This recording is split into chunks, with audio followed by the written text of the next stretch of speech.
In this tutorial, I'll show you how to attach stops loss or limit orders to indicators in NinjaTrader 8. By the end, you'll have a working stop loss or limit order linked to a specific indicator plot on your chart or SuperDOM, so it updates automatically as the indicator changes. First, make sure the indicator you want to use is added to the exact window where you'll place the order. On the chart or SuperDOM, open the Indicators panel, then add your indicator and confirm it's visible and updating. If you're using something like an EMA, set the period you prefer and apply your changes so the plot is clearly shown. This step is important because you can only attach an order to an indicator that is already applied to the current chart or SuperDOM. Next, place your order. Create a manual limit or stop order, or place an order using your ATM strategy. Use your normal method in NinjaTrader 8 so you see a working order line appear on the screen. Make sure the order is working, not filled, and that you can see its price line.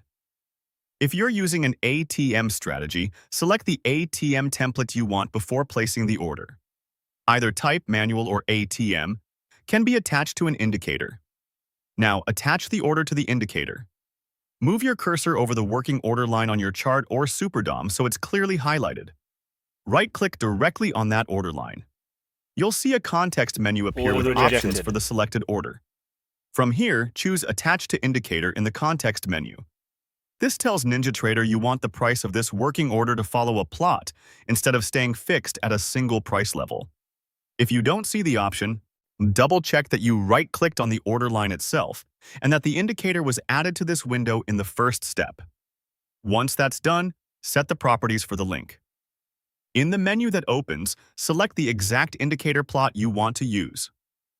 For example, choose EMA 20 plot if you want the order to follow your 20-period exponential moving average.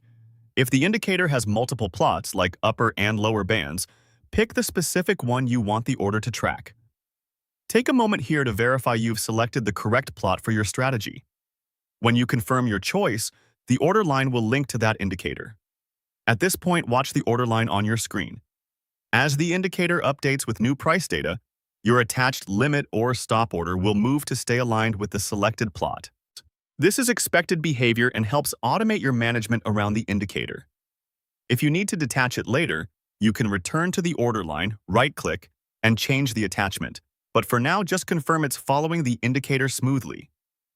To summarize the workflow you just completed, you ensured the indicator was added to the active chart or SuperDOM, you placed a working manual or ATM strategy order, you right-clicked the order line, selected Attach to Indicator, and then chose the specific indicator plot to link the order. With those steps in place, your order is now driven by the indicator you selected, reducing the need to manually adjust prices as the market moves. That's it. Your stop loss or limit order is now successfully attached to an indicator in NinjaTrader 8, and the setup is complete and working. For more step-by-step tutorials like this, subscribe and check out the other guides available on the channel.